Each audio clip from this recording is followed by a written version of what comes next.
ማይክሽን ክፈችና አውሪኝ። ለምንድን ነው ዝም የምትይ? አይደለም አንተ እስከምጨርስ እኮ ነው እንትን ማይክሽን ከፍተሽ አውሪኝ ብዬ ስልሽ ለምን ነው ዝም የምትይ?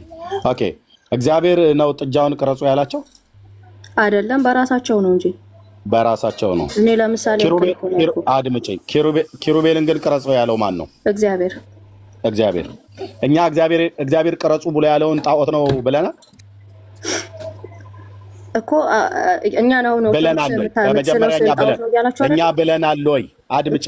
እኛ ብለናል ወይ? እኛ እግዚአብሔር ቅረጹ አላላችሁም። እኔ እንደምሳሌ ኦርቶዶክስ ነኝ አላልንም። ቆይ አድምጪኝ። አላልንም። የእናንተማ ቆንጅዬ ጣዖት ነው። ምን ቆንጆ የእግዚአብሔር ነገር ከሆነ ጣዖት ሊሆን የሚችል እየተደማመጠን ቆንጆ እያልኩ እንደ ደግሞ የጣዖት ቆንጆ እያለ ምን ጥጃው እንዴ እኔ ሳውራ ዝም በይ አትበለኛ እንዴ። አሁን እኮ አንተ የእግዚአብሔር ነገራችሁ ማለት ጥሩ።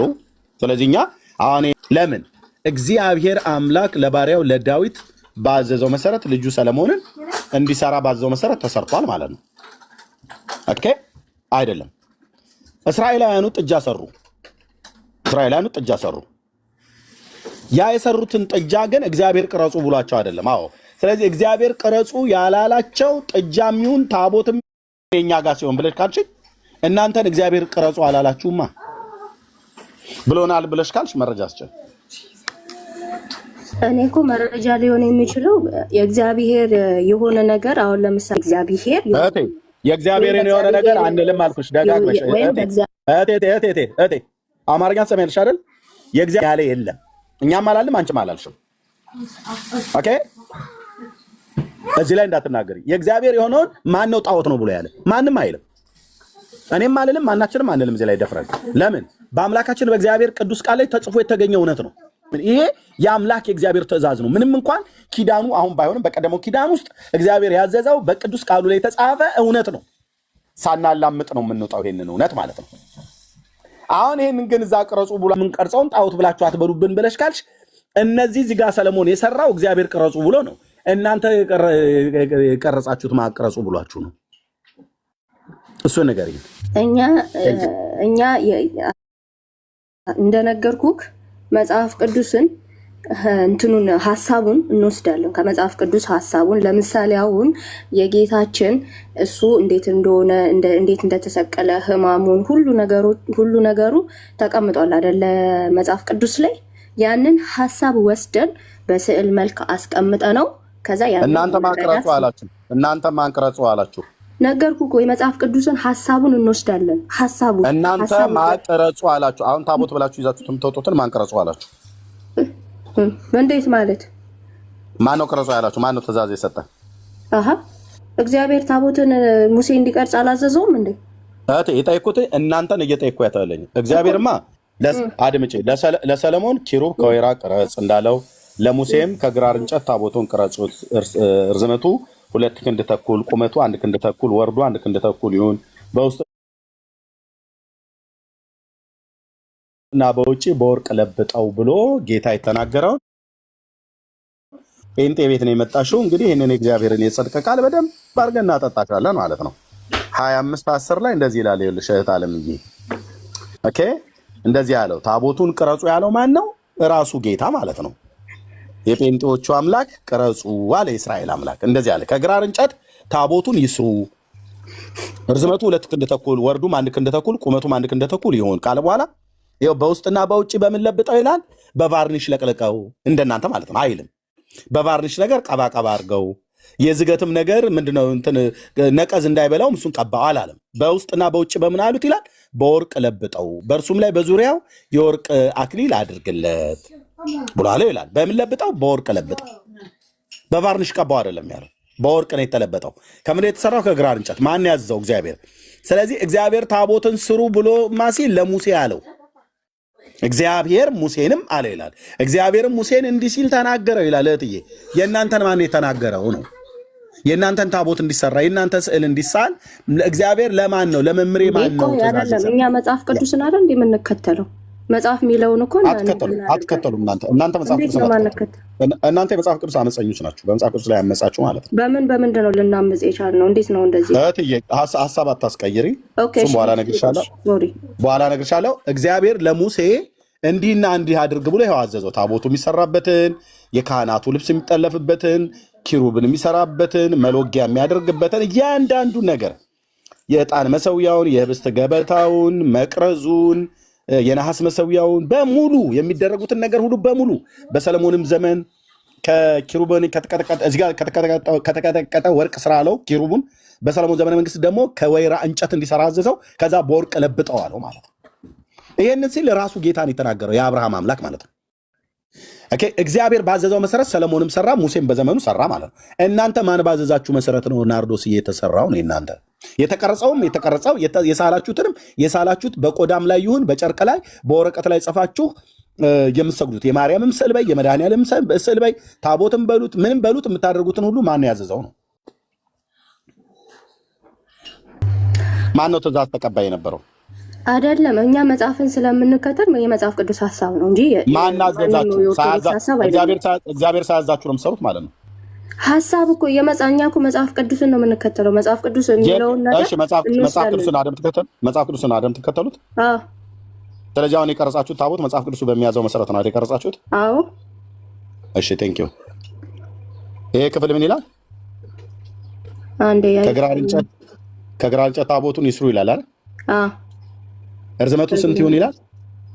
2 ክንድ። 2 ክንድ የሰው ክንድ ነው አይደል? 2 ክንድ። አዎ። 1 ክንድ ማለት እዚህ ጋር እንደዚህ ክርኔን አድርጌ ተዘረጋ እንደዚህ ያለ አይደል? 1 ክንድ ሲኒው ጋር ማለት ነው። ሶሪ ይቅርታ። ከዚህ ከታብሌቱ ጋር ጀምሬ 1 ክንድ ሲኒው ጋር ደረሰ ማለት ነው። ያሻል 1 ክንድ ከዚህ እስከዚህ ድረስ ይረዝማል የኔ ክንድ ማለት ነው። ሌላ ደግሞ ክንድ ስንጨምር ይሄዳል። 2 ክንድ ተኩል ነው አይደል ብሎ የሚለው?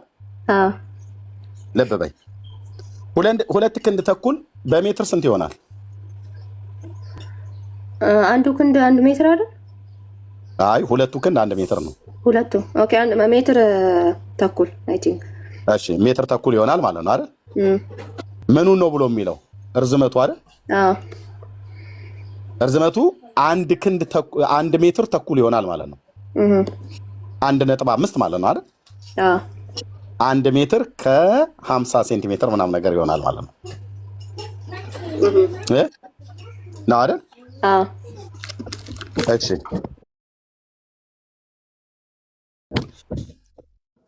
ያው የመጽሐፍ ቅዱስን ትምህርት ስለምትከተሉ በመጽሐፍ ቅዱሱ መሰረት ስለሆነ እናንተም የሰራችሁት የእናንተ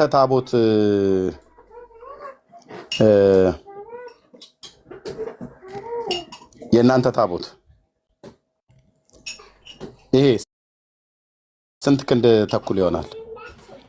1 ሜትር ይሆናል። ይሄ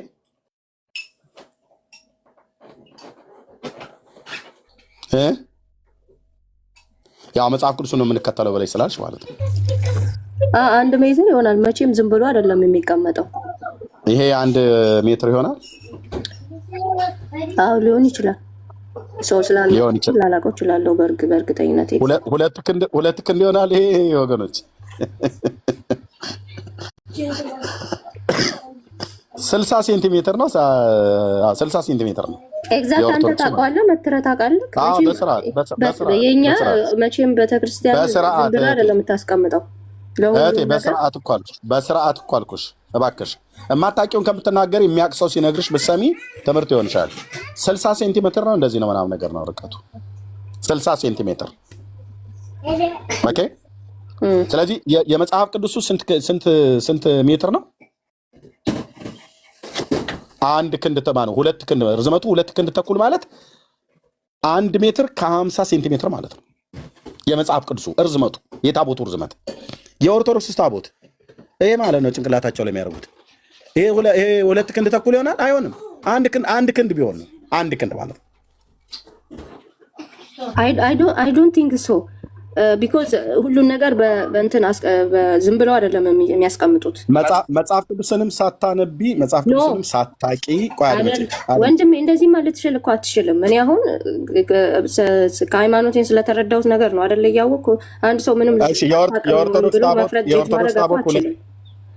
የኦርቶዶክስ ታቦት ርዝመቱ 2 ክንድ ተኩል ነው እያልሽኝ ነው? እኔ መትሬው መቼም እኔ አላቅም። እማታውቂውን ታዲያ ለምን እንደምትናገር አይደለም ግን ሊሆነ እኔ አሁን እርግጠኛ ሆኜ የምናገርበት ነው። እኔ እንደዚህ አይነት ድርቀት እኔ ነው የሚዩት ያደረኩሽ። እማታውቂው ለምን እንደምትናገሪው ታዲያ? አንድ ጊዜ ሲጠይቁሽ አታውቂውም። አድምጪኝ፣ ተረዳኝ። እኔ አሁን አልመትርኩም። ሲጠይቁሽ እማታውቂውን ለምን እንደምታወሪው የግድ ማውራት ስላለብሽ ታወሪያለሽ። እኔ የሚያወራሽን ሰው በመጀመሪያ ማወቅ አለብሽ። ኦኬ የማታውቂውን እኮ የግድ ማውራት የለብሽም እህቴ ናርዶስ። የምታውቂውን ተናገሪ፣ የማታውቂውን ግን አትናገሪ። ኦኬ ይሄ 2 ክንድ ተኩል አይደለም 60 ሴንቲሜትር ነው። የኦርቶዶክስ ቤተክርስቲያን ታቦት ብላ የምትለው 60 ሴንቲሜትር ርዝመት ነው ያለው። ኦኬ ልብ በይ። እኛ መጽሐፍ ቅዱስን ተከትለን ነው ብለሽ ስላልሽ ኦኬ ርዝመቱ ነው 60 ሴንቲሜትር ነው። ይሄ የእግዚአብሔር የቃል ኪዳን ታቦት ግን 1 ሜትር ከ50 ሴንቲሜትር ነው። ምክንያቱም 2 ክንድ ተኩል ይላልና መጽሐፍ ቅዱስ ላይ። ይሄ ግን ከ1 ክንድ አይበልጥም እርዝመቱ ማለት ነው። ኦኬ ሶሪ ከተቆጣሽ ማለት እኔ ሰው የማያውቀውን በቃ የማታውቁትን የግድ እኮ መናገር የለባችሁ። እኔም ቢሆን ማንም ቢሆን ማለት ነው። የማታውቁ ከሆነ የሚያውቅ ሰው በመረጃ ሲነግራችሁ ስሙ። ኢትዮጵያውያን ወገኖቼ ከእኔ ጀምሮ አንድ የአበሻ መጥፎ ጠባይ የሚባለው ነገር የማናቀው ላይ አስተያየት እንሰጣለን፣ በማናቀው ነገር እንከራከራለን፣ የማናቀውን ነገር እንደምናቀውን እንናገር። ይሄ በጣም ጸያፍ የኢትዮጵያውያን ከኔ ጀምሮ ባህላችን ነው። ይሄ አይጠቅመንም፣ መተው ነው ያለብን። በቃ አታውቂም፣ ዝም ብሎ መስማት፣ መጠየቅ፣ ማስታወሻ መያዝ፣ ሪከርድ አድርጎ መያዝ፣ ሄዶ በኋላ መጠየቅ። የአንቺ ብቻ ችግር አይደለም፣ የእኔም ችግር ሆኖ አግኝቼዋለሁ። የማናቀው ላይ በጣም ለማውራት እንፈልጋለን። ከዛ ይልቅ የሚያውቁ ሰዎች በመረጃ ሲያሳዩን መስማት። ፒሪየድ። ኦኬ 2 ክንድ ተኩል ማለት የእግዚአብሔር የቃል ኪዳኑ ታቦት ማለት ነው እርዝመቱ። እሺ ወርዱ 1 ክንድ ተኩል ይሁን ይላል። 1 ክንድ ማለት ቅድም ከዚህኛው እዚህ ሲኒ ድረስ የለካሁት ነው። ተኩሉን ደግሞ ጨምሪበትና ትንሽ ፈቅ አድርጎ ይሆናል ማለት ወደዛ ወደ ወረቀቱ አካባቢ ወደዚህ ወደ ወረቀቱ ተኩሉ እንደዛ አካባቢ ላይ ይሆናል። እንግዲህ ከዚህ ጋር እዛ ጋር ወረቀቱ ጋር ያለው ጋር ድረስ ማለት ነው። ምኑ ወርዱ ቁመት ደግሞ አለው። ቁመቱ 1 ክንድ ተኩል ይሆን ይላል። አሁን እንደገና ደግሞ ማለት ነው። ኦኬ መጽሐፍን ተከትለን ነው ብለሽ ስላልሽን ማለት ነው። ስለዚህ አርክ ኦፍ ዘ ኮቨናንት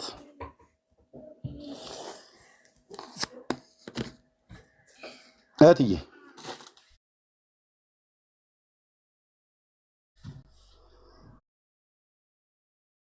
ያ የእግዚአብሔር የቃል ኪዳኑ ታቦት ተብሎ የሚጠራ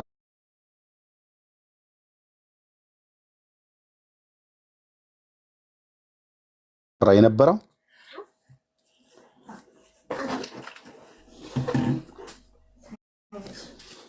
መጽሐፍ ቅዱስ መሰረት በማድረግ መጽሐፍ ቅዱስ ስላዘዘ ታቦትን እኛ እግዚአብሔር ስላዘዘ እኛም ያንን ነገር ሀሳቡን ወስደናል። እግዚአብሔር ያዘዘው እኮ እስራኤላውያን እናንተን አላዘዘም እንዴ? እኛም እኮ የእግዚአብሔር ሕዝቦች እኮ ነን። እግዚአብሔርን ነው አይደላችሁም። እንዴት እንዳንሆን አይደለንም ማለት አይደላችሁም። ታቦት ስሩ የተባሉ የእግዚአብሔር ሕዝቦች እናንተ አይደላችሁም እንዴ? እኛም እኮ እግዚአብሔርን ነው አይደል የምንከተለው።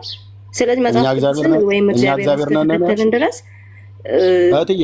እናንተ የእግዚአብሔር ሕዝብ ሆናችሁ ታቦት ስሩ የተባላችሁ የእግዚአብሔር ሕዝቦች አይደላችሁም እኮ አልኩሽ። አይደላችሁም። እኛም ታቦት ስሩ የተባሉ የእግዚአብሔር ሕዝቦች አይደለንም። ታቦት ስሩ የተባሉ የእግዚአብሔር ሕዝቦች አሁን በመካከለኛው ምስራቅ የሚኖሩ በጥንቱ ዘመን የነሱ ዘሮች የሆኑ እስራኤላውያን ብቻ ናቸው ታቦት ስሩ የተባሉ የእግዚአብሔር ሕዝቦች። ከዛ ውጭ እግዚአብሔር ታቦት ስሩ ብሎ ያላቸው ሕዝቦቼ ብሎ የሚጠራቸው በዓለም ዙሪያ ማንም የለም። ኦርቶዶክስ በይ፣ ካቶሊክ፣ ጴንጤ በይ፣ ማንም ሙስሊም በይ፣ ማንንም እኛ የእግዚአብሔር ሕዝቦች አይደለንም? የእሱ ተከታዮች አይደለንም?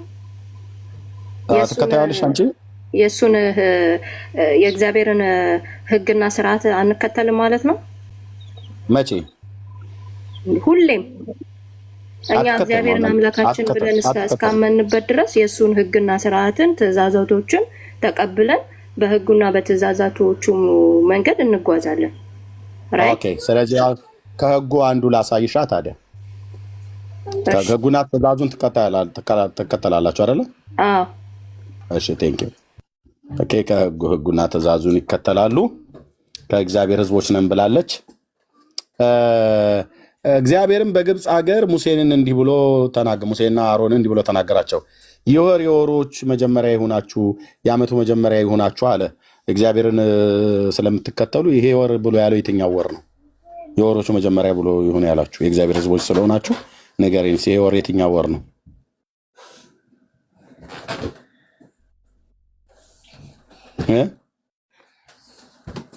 ስታክ አድርጌ ነበረ። ይሄ ወር የወሮች መጀመሪያ ይሆናችሁ ብሎ እግዚአብሔር ሙሴና አሮንን አዘዛቸው ይላል። ይሄ ወር የወሮች መጀመሪያ ይሆናችሁ ብሏል። የእግዚአብሔር ሕዝቦች ስለሆናችሁ የእግዚአብሔርን ትእዛዝ ስለምትከተሉ ይሄ ወር የትኛው ወር ነው?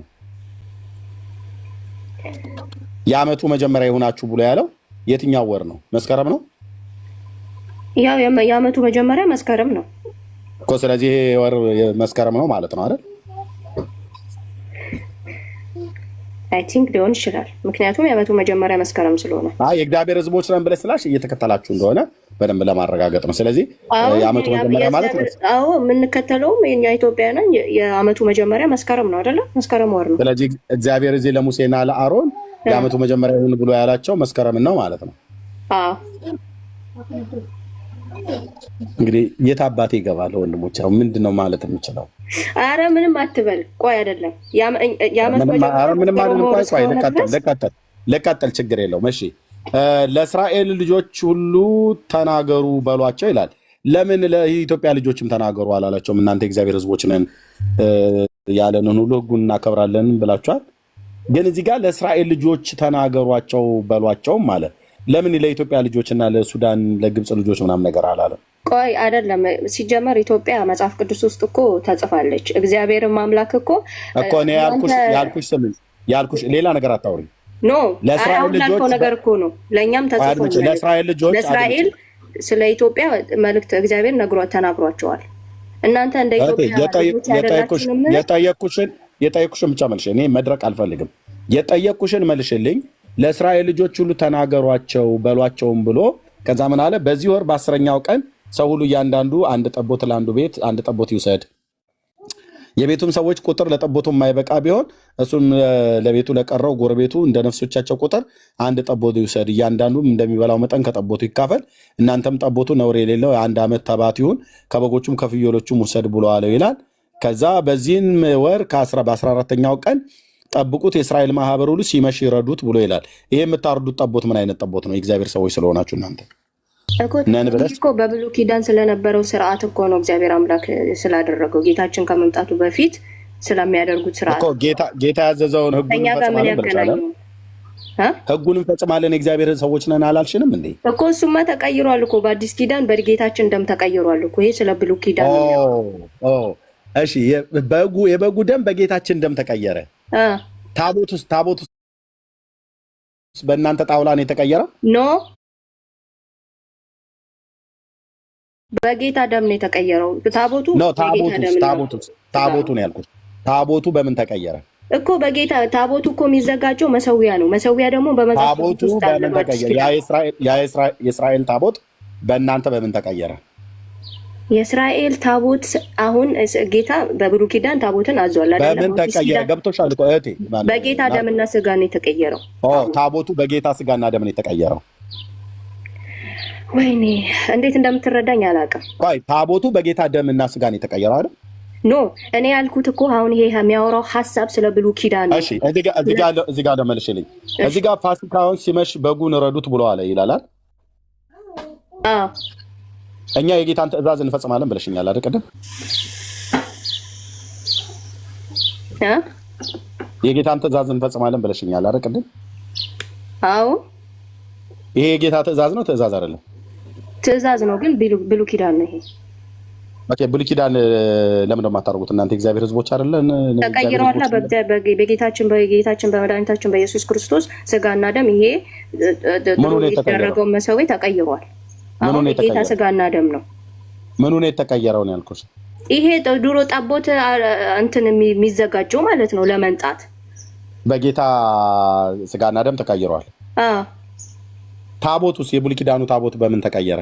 የብሉይ ኪዳን ታቦት አሁን እኛ በአዲስ ኪዳን ታቦት የምንለው መሰዊያ ነው። መሰዊያው ደግሞ የጌታ ስጋና ደም የብሉይ ኪዳኑ ታቦት በምን ተቀየረ?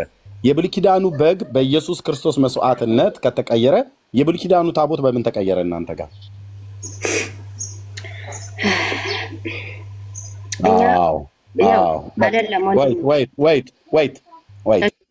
እንደዚህ በረጅም እንድተነፍሽ ነው። የሽ ባዝንልሽም በራራልሽም ረጋ ብዬ ለማውራት እሞክራለሁኝ።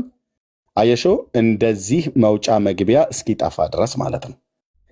ተቀየረ፣ ተቀያይሯል፣ ቀይረዋለች፣ ቀይረነዋል ምናምን ነገር ብሎ ሰዎች የሆነ አንድ ቄስ ወይ አንድ ደብተራ ስላወራሽ ነገሩ እውነት መስሎች ከሆነ በጣም ፈጽሞ ተሳስተሻል። ኦኬ እኛ የእግዚአብሔር ሕዝቦች ነን ብሎ ለማለት እንደው ድፍረቱ እንኳን አለ። በአዲስ ኪዳን በክርስቶስ ስላመንኩ ነው ብለሽ እንኳን ካልሽ ኦኬ፣ ግን የጌታን ትእዛዝ እንፈጽማለን፣ ጌታ ያዘዘን እናደርጋለን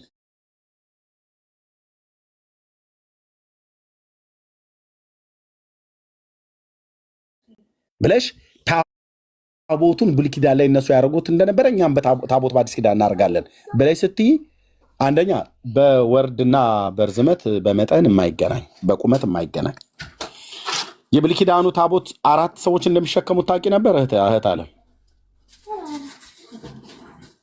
አቤት ስንት ካህናት ነበሩ የሚሸከሙት የብሉይ ኪዳኑ ታቦት? የብሉይ ኪዳኑ ታቦት አይ ቲንክ 4 ይመስለኛል። 4 ካህናት። የእናንተን ታቦት ስንት ካህናት ናቸው የሚሸከሙት? 4ም ከዛም በላይ ሊሆን ይችላል እንደ ታቦቱ እንትን መጠን።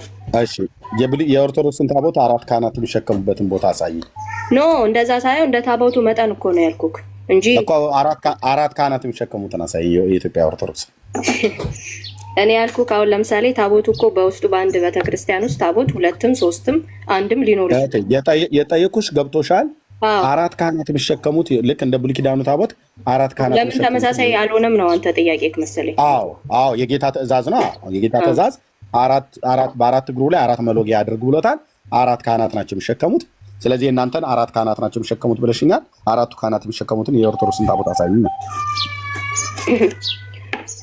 ያን እዚህ ጋር እንዳለ አሉ። የቱ ጋር ነው 4 ካህናት የተሸከሙት? ስለምሳሌ የተሻለ አሁን በጣም ብዙ አሉ።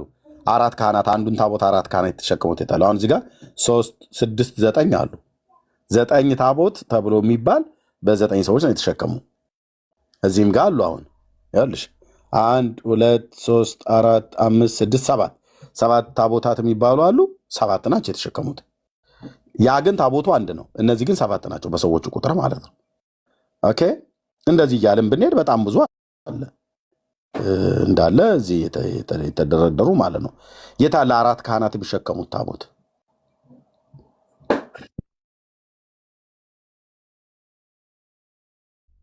እኔ በአንድ ቤተክርስቲያኑ ስንት ታቦት አለ አይደለም ያልኩት። አንዱን ታቦት 4 ካህናት ናቸው የሚሸከሙት የብሉይ ኪዳኑ። የእናንተን ግን እንደዚህ ያው ተደርድረው ነው የተሸከሙት ማለት ነው። አንዱን ነው ያደረገው። የብሉይ ኪዳኑ ታቦት በጭንቅላታቸው ነበር የሚሸከሙት።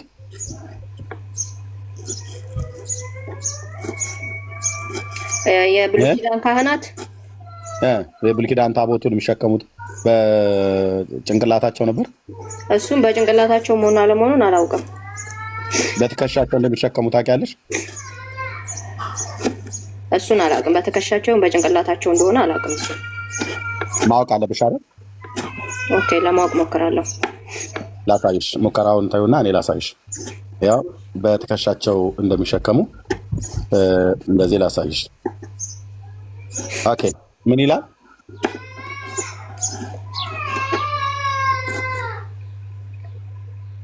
ምን ይላል እህታችን? ኦኬ እሺ።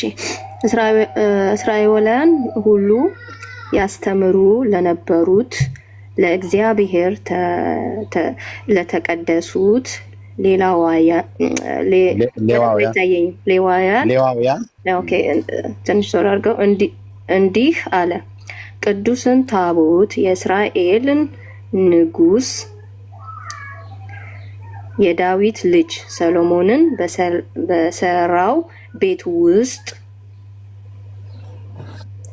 አኑሩት። ከዚህም በኋላ በትከሻችሁ ላይ ሸክም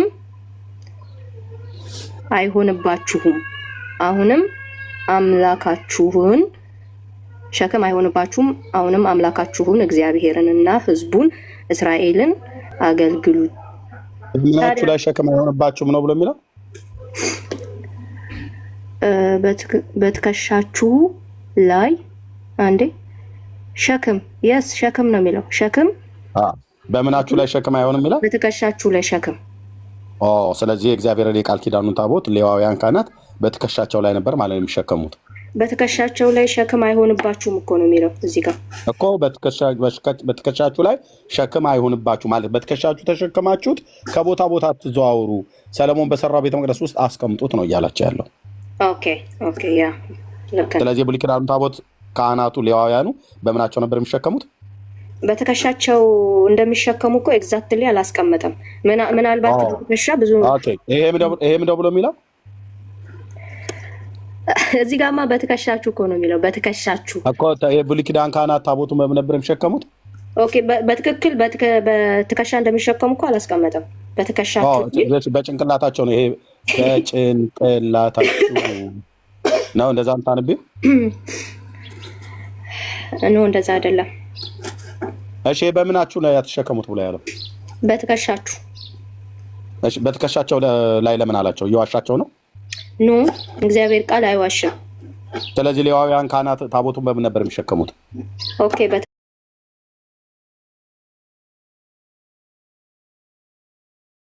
በትከሻቸው።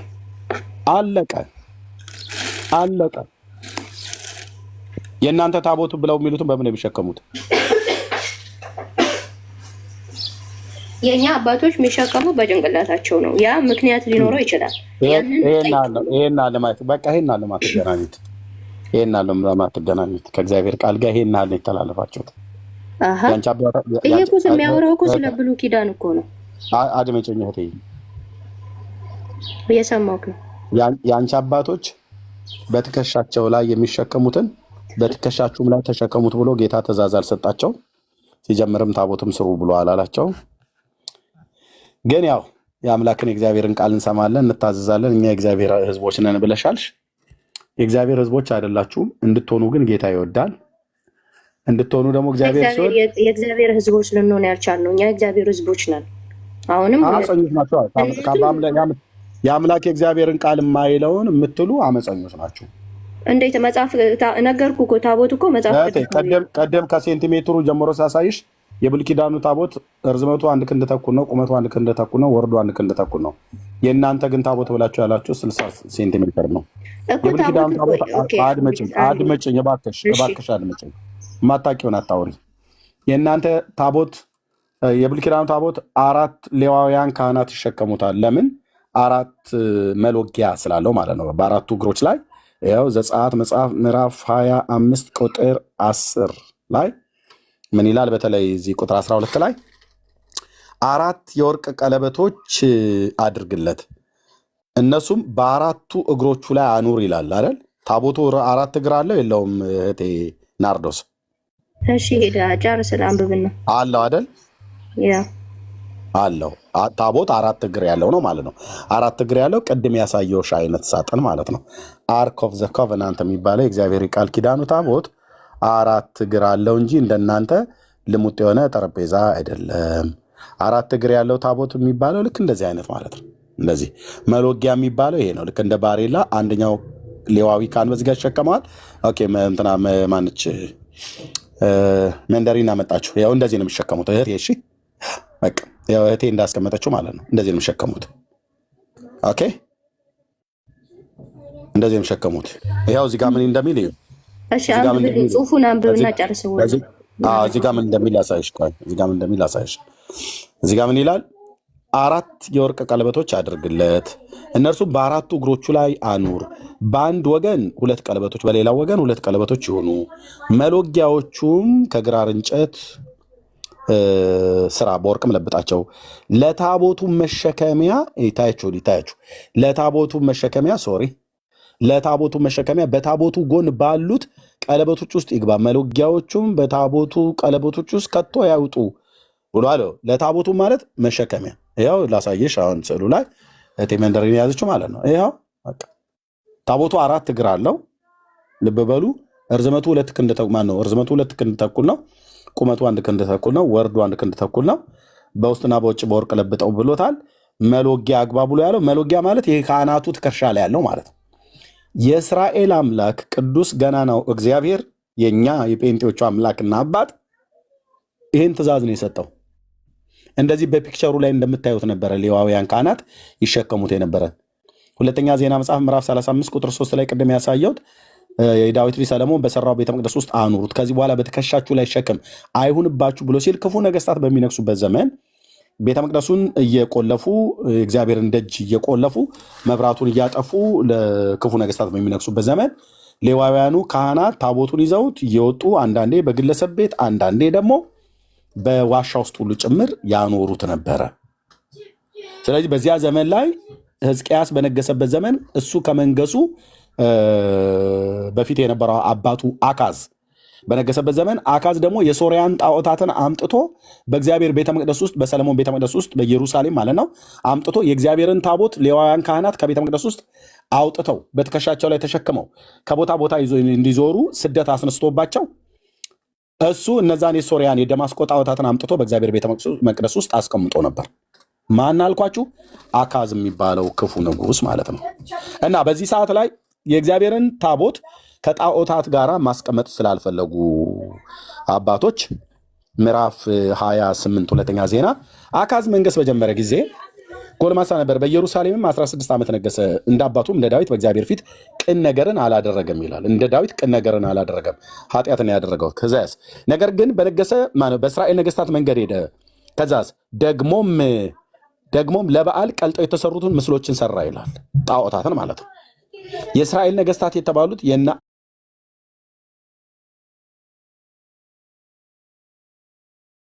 አካብን የናባጥ ልጅ ኢዮርብዓምን የነ ባኦስ የተባለውን ክፉ የተባሉት የዳዊትን አምላክ እግዚአብሔርን ያስቆጡ እግዚአብሔር ዘራቸውን በጥፋት መጥረጊያ የጠረጋቸውን የነዛን የክፉ ነገስታትን መንገድ ተከተለ። አካዝ የሚባለው ኢሳያስ ነበር በዚህ ዘመን ላይ ነቢዩ ማለት ነው። እና በሄኖም ልጅ ሸለቆ ውስጥም አጠነ። በኢየሩሳሌም ዙሪያ ያለ ሸለቆ ነው። እና እግዚአብሔርም ከእስራኤል ልጆች ፊት ካሳደዳቸው እንደ አሕዛብ ክፉ ልማድን ልጆቹን በእሳት አቃጠለ ይላል። እግዚአብሔር የሰጠውን የወለዳቸው ልጆች ለጣዖት በእሳት አቃጠላቸው። ታውቃላችሁ፣ ልጆቹን ወስዶ አርዶ ለጣዖት መብል የሆኑ ዘንድ ያቃጥላቸው ነበር ልጆቹን። በሄኖም ልጅ ሸለቆ ማለት ነው አለ ሸለቆ አሁንም ድረስ። እንዴት እንደሚቀፍ ወንድሞቼ፣ እንደዚህ በቪዲዮ ነው ያየሁት እኔ እንዴት እንደሚቀፍ። ያ ያስቆሮቱ ይሁዳ የተባለው ጌታን የሸጠው ሰውዬ ራሱ እዛ ሸለቆ ውስጥ ነው ተሰቀለ፣ ሞተ ብለው የሚሉት ማለት ነው። ራሱን አንቆ የገደለበት ተብሎ የተባለው እሱ ነው።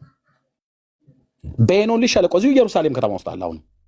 አሁንም ሸለቆ ሆኖ አለ እዛው ያኔ። ከዛስ በኮረብታ መስገጃዎች በተራሮችም ላይ በለመለመ ዛፍ ሁሉ በታች ያጥን ዘንድ ነበር። ስለዚህ አምላኩ እግዚአብሔር በሶርያ እጅ አሳልፎ ሰጠው። ሶርያንም መቱት፣ ከእርሱም ብዙ ምርኮኞችን ወሰደ፣ ወደ ደማስቆ አመጡት። በእስራኤል አምላክ በእስራኤልም ደግሞ በእስራኤል ንጉሥ እጅ አሳልፎ ሰጠው። እርሱም በታላቅ አመታት መታ። ከዛ የአባቶቹንም አምላክ እግዚአብሔርን ትተው ነበረና የሜሮን ልጅ ፋቂውን በአንድ ቀን ከይሁዳ 100,000 ገደለ። ጽኑዓን ኃያላን ነበሩ ይላል። ከዛ ጣዖታትን አበዛ። በቃ ምን አለፋችሁ። ያው ምን ይላል አካዝ የሰራ ኃጢአት ይላል ቁጥር 22 ንጉሱ አካዝም ይህንንም ንጉስ አካዝ በተጨነቀ ጊዜ እግዚአብሔርን መበደል አበዛ ይላል። ሰው በሚጨነቅ ሰዓት እንዴት እግዚአብሔር አምላኩን ይበድላል? አምላኩን እግዚአብሔርን መለመን አለበት እንጂ ጭንቅ ሲበዛባ አምላኬ በደሌን ኃጢአቴን ይቅር በለኝ መተላለፌን ደምስስ ማረኝ ነው እንጂ ማለት ያለብህ። እንዴት በእግዚአብሔር ላይ በደል ያበዛል? በተጨነቀም ጊዜ እግዚአብሔርን መበደል አበዛ ይላል። ከዛስ ለመቱት ለደማስቆ አማልክት የሶርያን ነገስታትን አማልክት ረድተዋቸዋልና እኔንም ይርዱ ይረዱ ዘንድ ሰዋላቸው ብሎ ሰዋላቸው። ነገር ግን ለእርሱና ለእስራኤል ቤት እንቅፋት ሆኑ ይላል። የሶርያን ጣዖታት አምጥቶ በኢየሩሳሌም በእግዚአብሔር ቤተ መቅደስ ውስጥ አቆማቸው። ታውቃላችሁ። አካዝም የእግዚአብሔርን ቤት ዕቃዎች ሁሉ ወስዶ ሰባበራቸው። አቤት ድፍረት! አቤት ድፍረት! አቤት ድፍረት! አቤት ድፍረት! አካዝም የእግዚአብሔርን ቤት ዕቃዎች ሁሉ ወስዶ ሰባበራቸው። የቤተ መቅደሱን ዕቃዎች ማለት ነው። የእግዚአብሔርን ቤት ሁሉ ደጅ ቆለፈ። በኢየሩሳሌምም ማዕዘን ሁሉ መሰዊያን ሰራ ይላል። ለምን? ለጣዖታት መሰዊያ ይሆን ዘንድ። የእግዚአብሔርን ቤትስ ዕቃ ሁሉ ሰባበረ፣ ደጁንም ቆለፈ። በዛን ሰዓት ነው ሌዋውያን ካህናት ታቦቱን ከቤተ መቅደስ ውስጥ አወጡት። በአካዝ ዘመን ማለት ነው። እንደዚህ ሆኖ እግዚአብሔር መሐሪ ነው። እየማረው ከምርኮ ምድር ተመልሶ መጥቶ ልጅ ወለደ። ልጅ ሲወልድ የመጀመሪያ ልጁ ሕዝቅያስ ይባላል። ከነ ክፋታችንም እኮ ጭምር እያለ ነው ጌታ ልጆች የሚሰጠን። አይገርምም? ከነ ክፋትሽ ጭምር እያለሽ በጌታን መበደል እያበዛሽ ልጅ ይሰጥሻል። አይገርም? እንዴት አይነት ቸር አምላክ ነው!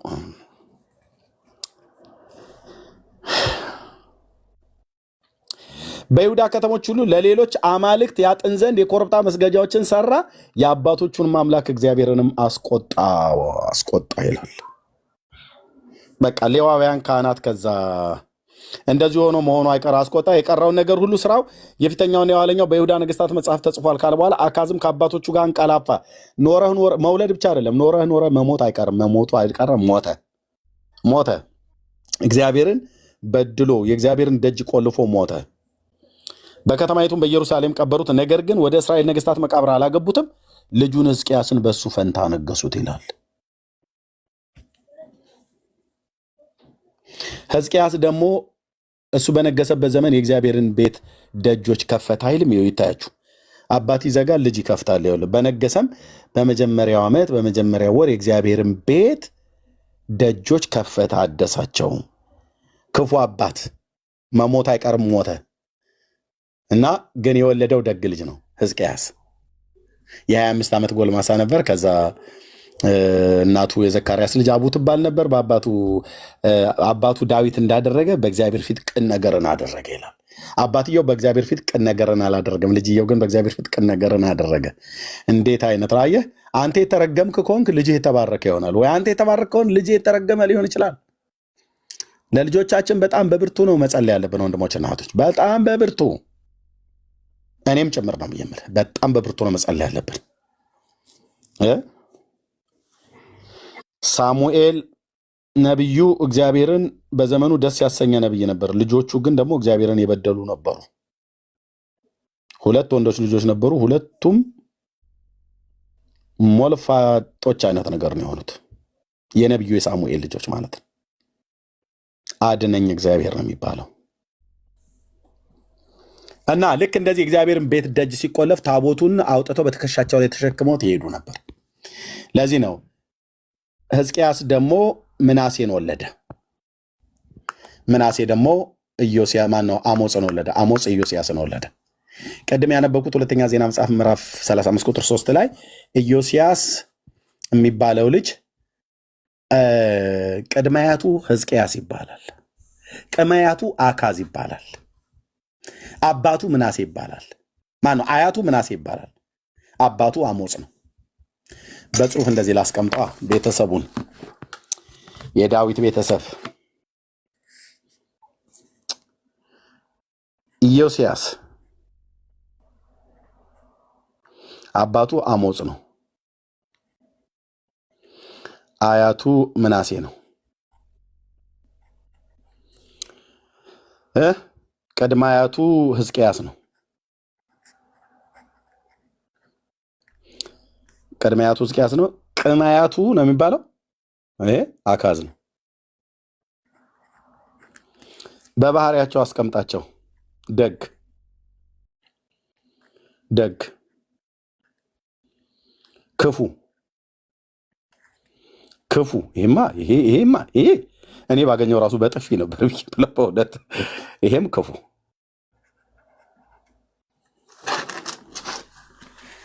ልጅ ደግ፣ አባት ክፉ፣ አያት ክፉ፣ ቅድመያት ደግ፣ ቀመያት ክፉ።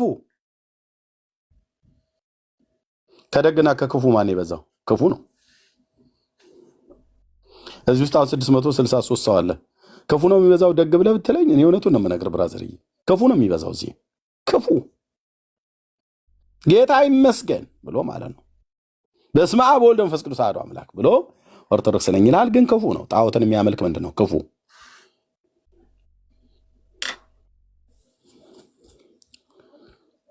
እህታችን ምን አለች? የእኛ አባቶች እንደመሰላቸው ነው የሚሰሩት አለች። የአንቺ አባቶች እንደመሰላቸው እንዲሰሩ ማን ያዘዛቸው? እንደ ምናሴ ክፉ ስለሆኑ ነው። እንደ አሞጽ ክፉ ስለሆኑ ነው። እንደ አካዝ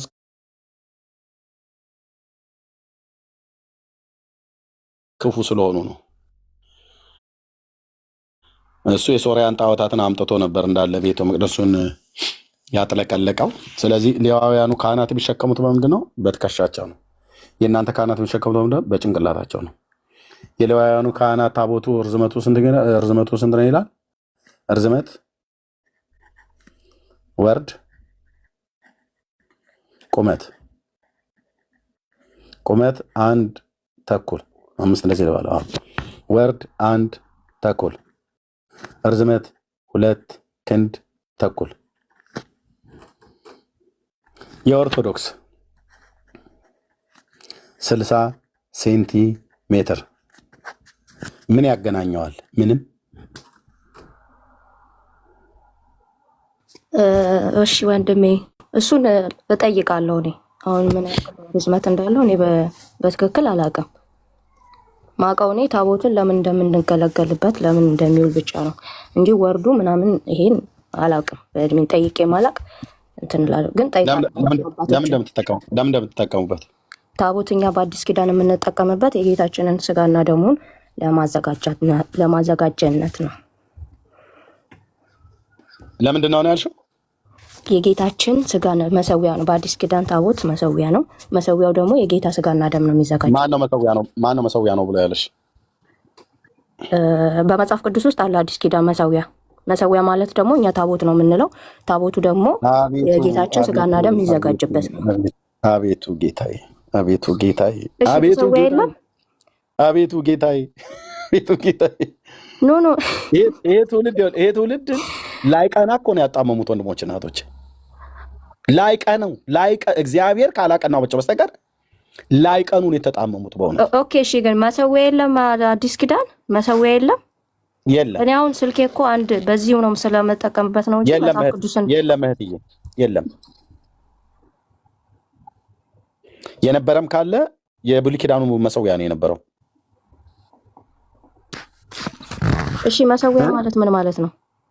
መሰዊያ ማለት እንስሶች ከታረዱ በኋላ ስጋቸው የሚቃጠልበት ማለት ነው። እሺ ታዲያ መጽሐፍ ቅዱስ ውስጥ መሰዊያ አዲስ ኪዳን መሰዊያ የሚለው ጌታ መሰዊያ የሚለው እንስሳት የሚቃጠልበት ነው አሁንም?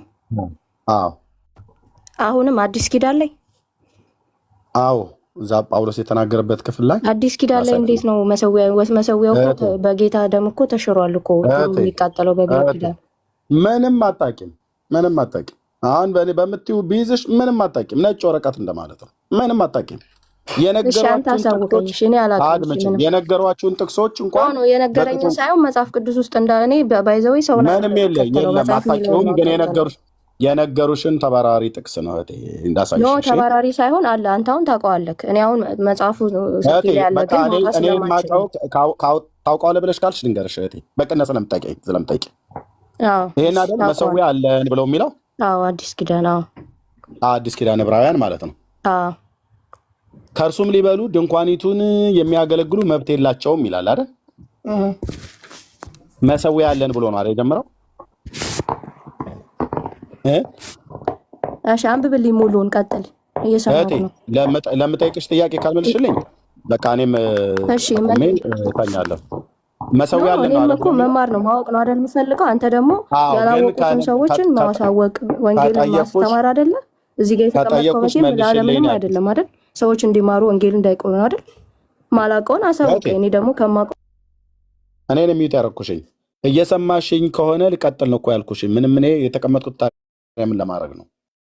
እየሰማሽኝ ከሆነ ልቀጥል ነው ያልኩሽ። መሰዊያ አለን ይላል አይደል? እየሰማሁ ነው። ቀጥል። መሰዊያ አለን ይላል አይደል? ይሄን መሰዊያ ነው አይደለ? ታቦት አለን ብለው የሚሉሽ? መሰዊያው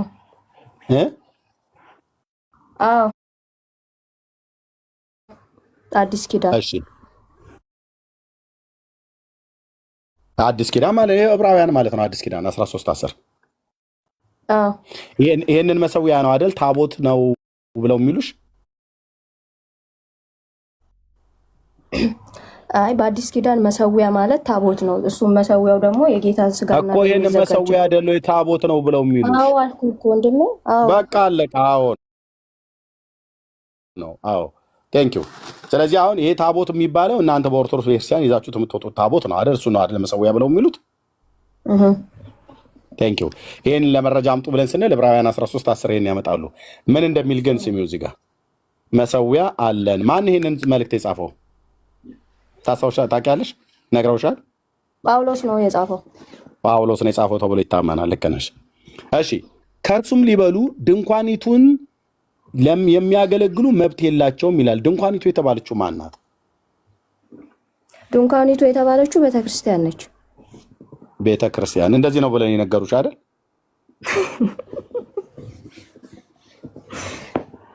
እሺ ቀጥል።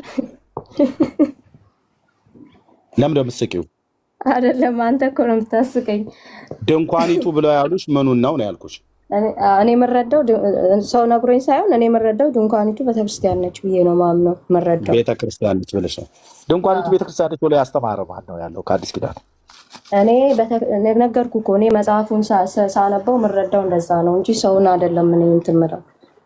ስለዚህ ካህናቱን ጠይቀሽ ሳይሆን አንቺ በራስሽ ነው ተርጉመሽ የምትረጂው። ካህናቱን ጠይቄ ሳይሆን መጽሐፍ ቅዱሱ ምን ሊል ይችላል የሚለውን ነገር ነው እኔ ሀሳቡን ነው አሁን እንደዛ ያልኩህ።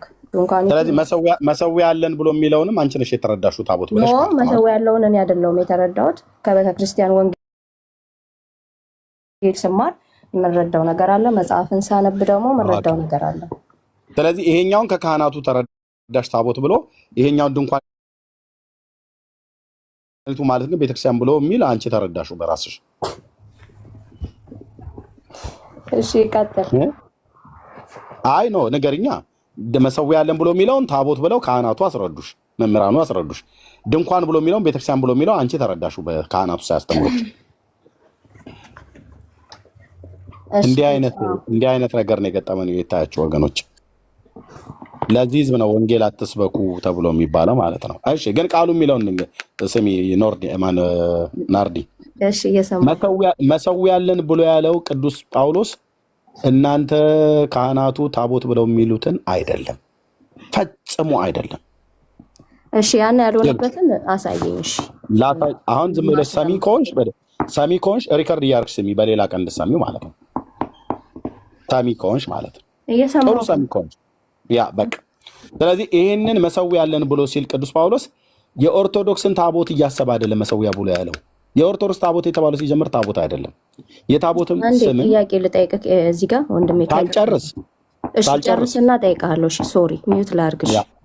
ስለዚህ ችግር የለውም። መሰዊያ ብሎ የሚለው የኦርቶዶክስ ታቦት ተብሎ የሚባለውም አይደለም። ሲጀምርም አያውቁትም። የአዲስ ኪዳን ጸሐፊ የሆነው ቅዱስ ጳውሎስ የኦርቶዶክስን አይደለም ኦርቶዶክስ የሚባል ታቦት ይኑራት ኦርቶዶክስ የምትባል ቤተክርስቲያን ራሱ ቅዱስ ጳውሎስ አያውቅም። ኦኬ አያውቅም። ስለዚህ መሰዊያ ያለን ብሎ ሲል የቅዱስ ጳውሎስ ጸሐፊ ለዕብራውያን አማኞች ነው የጻፈው። መሰዊያ ያለን ብሎ ሲል የትኛውን መሰዊያ ነው የሚናገረው? የብሉይ ኪዳኑ መሰዊያ ነው።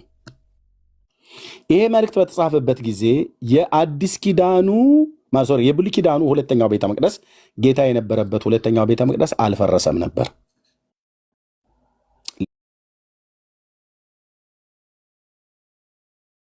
ልብ በሉ።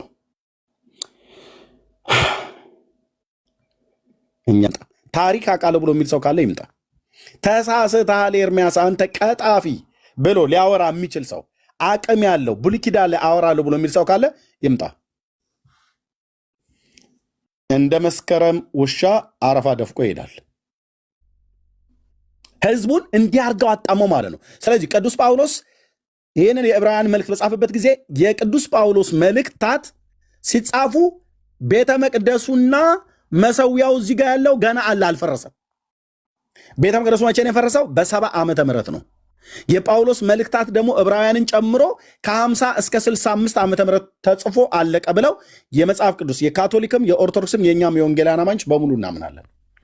ስለዚህ ቅዱስ ጳውሎስ ቤተ መቅደሱ ከመፍረሱ ከ5 ዓመት በፊት ወይ ከ10 ዓመት በፊት መልእክቱን ጽፎ ጨርሷል ማለት ነው።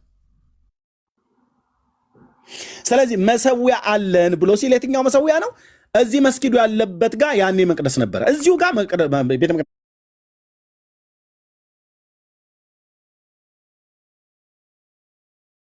መቅደሱ ነበረ። እች ጎጆ ያለችበት ጋር መሰዊያ አለ። ይሄን መሰዊያ ነው እያለ ያለው። እዚህ ጋር የነበረው መሰዊያ ቦታው ይሄ ነው። ወንድሞቼ እናቶቼ፣ ውስጤ እንዴት እንደሚንቀጠቀጥ ልነግርህ አልችልም። ይሄን ቦታ ሳይሆን የመለኮት እሳት የወረደበት ቦታ ማለት ነው። ይሄ ቦታው ይሄ ነው። መሰዊያ የነበረበትን ቦታ እነሱ እንደዚህ እንደ ጎጆ አድርገው ምን እንደሚጠቀሙበት አላውቅም። አሁን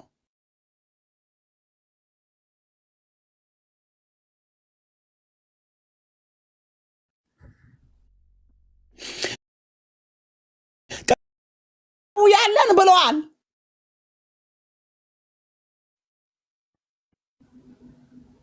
ቅዱስ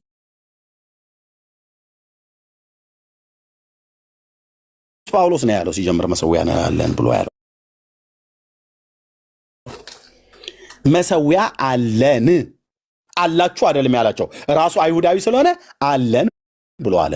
እንደውም የጳውሎስ ነው ከሚያስብለው ነገር አንዱ ይሄ መልእክት ራሱ የዕብራውያን መልእክት ጸሐፊ ዕብራዊ ነው ተብሎ ከሚታመንበት አንዱ ራሱን እያስገባ ነው የሚጽፈው። መሰዊያ አላችሁ አይደለም ያላቸው፣ መሰዊያ አለን ያለ ራሱን እያስገባ ነው የጻፈው።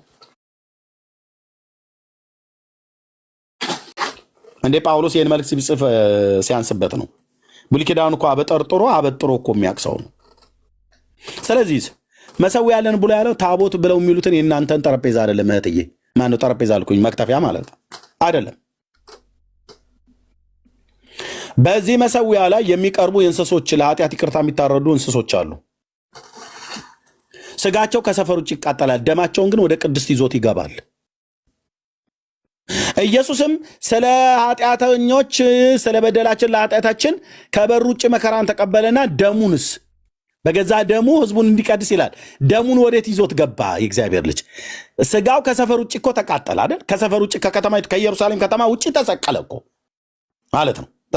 የእነሱ እንደተቃጠለ የጌታም በመስቀል ላይ ሞተ ማለት ነው። ከኢየሩሳሌም ከተማ ውጭ አውጥተው ቀራንዮ ኮረብታ ላይ ገደሉት። የእግዚአብሔር ልጅ ለበደል ለኃጢአታችን ሞተ ማለት ነው። ደሙን ይዞት ወዴት ገባ? የኢየሱስን ደም ይዞ ሌላ ሊቀ ካህን ወደ ቅድስት ይዞ ሊገባለት አይችልም። ማንም ካህን የለምና ራሱ ኢየሱስ ሊቀ ካህን ስለሆነ የራሱን ደም ይዞ በዚህ ምድር ወዳለችዋ መሰዊያ አለን ብሎ ወዳለው ወደ መቅደሷ ወደዚች ወደ ድንኳኒቱ ወደ ምድራዊቷ ድንኳን አልገባም። ደሙን ይዞ አሁን ስለኛ ይታይ ዘንድ ግን በሰማያት ወዳለች መቅደስ ለዚህ ፍጥረት ባልሆነች መቅደስ የዘላለም ቤዛነትን አግኝቶ በኮርማዎች በፍየሎች በጥጆች ደም ሳይሆን በገዛ ደሙ አሁን ስለኛ ይታይ ዘንድ ገባ ይላል። የት? በሰማያት ባለች መቅደስ ውስጥ።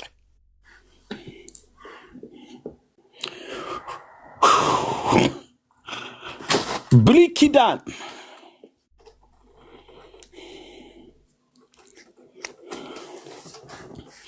ለዚህ ነበር አየህ መጽሐፉ ኢየሱስም ከብሉይ ኪዳን ጴጥሮስም ከብሉይ ኪዳን ጳውሎስም ከብሉይ ኪዳን እኮ እየጠቀሱ እኮ ነው የሰበኩት ያስተማሩት።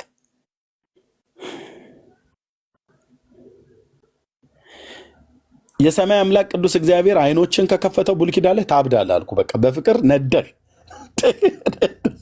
የቃል ፍቺ ያበራል ብሎ እንዳለ ማለት ቦግ ብሎ ከበራልህ አቤቱ ጌታዬ፣ አቤቱ ጌታዬ፣ አቤቱ ጌታዬ።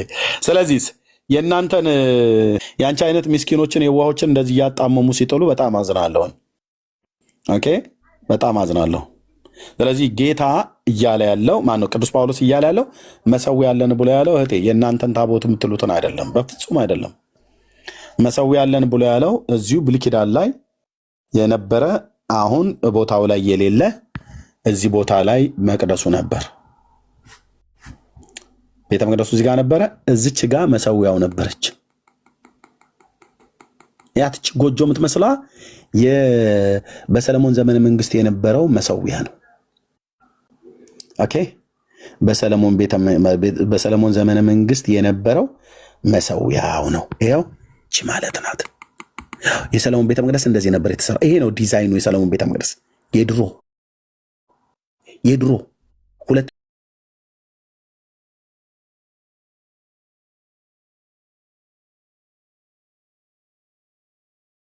ሁለተኛውን ቤተ መቅደስ ሲሰራ እንደዚህ ነበር አቀማመጡ።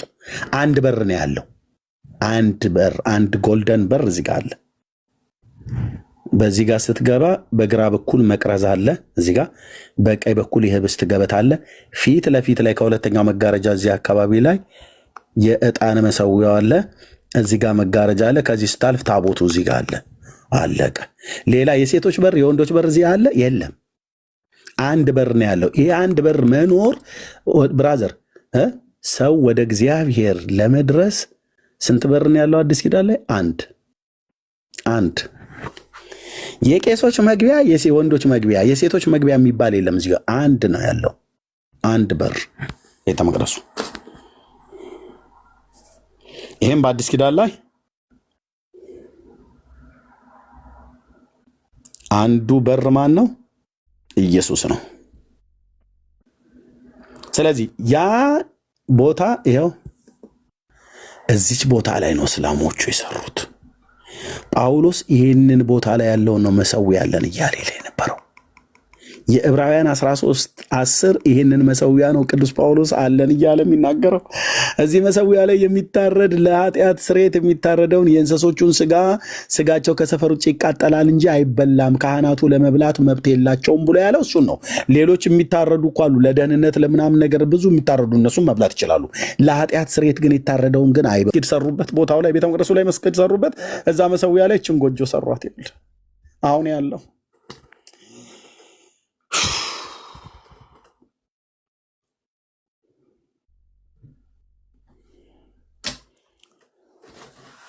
ጳውሎስ እዚህ ቦታ ላይ ያለውን መሰዊያ እያሰበ ነው የጻፈው።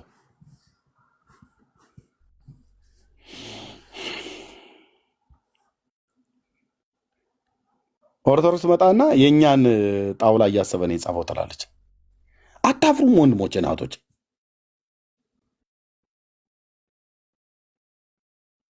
አታፍሩ?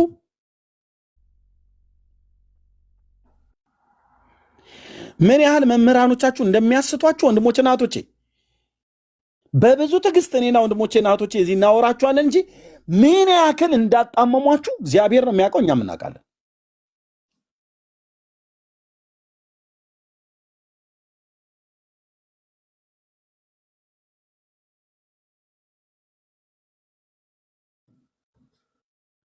ስለዚህ እህቴ ናርድዬ እሺ፣ መሰዊያ ያለን ብሎ ሲል ቅዱስ ጳውሎስ ያለው እዛ በመሰዊያው ላይ የሚታረዱ እንስሶች አሉ።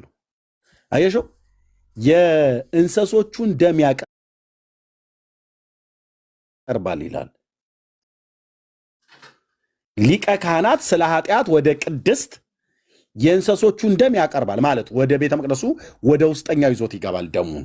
ያኔ ቤተ መቅደሱ ስለነበረ ስጋቸውን ግን ከሰፈር ውጭ ይቃጠላል። ስጋቸው ከሰፈር ውጭ ስለሚተነሳላት ስዕል ፊት ለፊት ላይ አለች። ከዛ ስትሰግጂ ለምንድነው ለስዕል የምትሰግጂው? ከስዕሉ ጀርባ ላለው ነው። ከስዕሉ ጀርባ እህቴ አንድ ፍሬም ነው ያለው፣ ሁለት ግድግዳ ነው ያለው።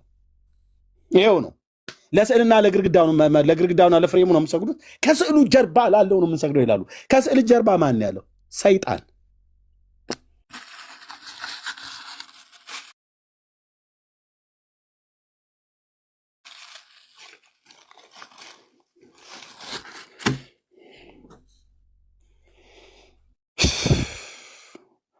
አምላኬ እለምናለሁ፣ የኤልያስ አምላክ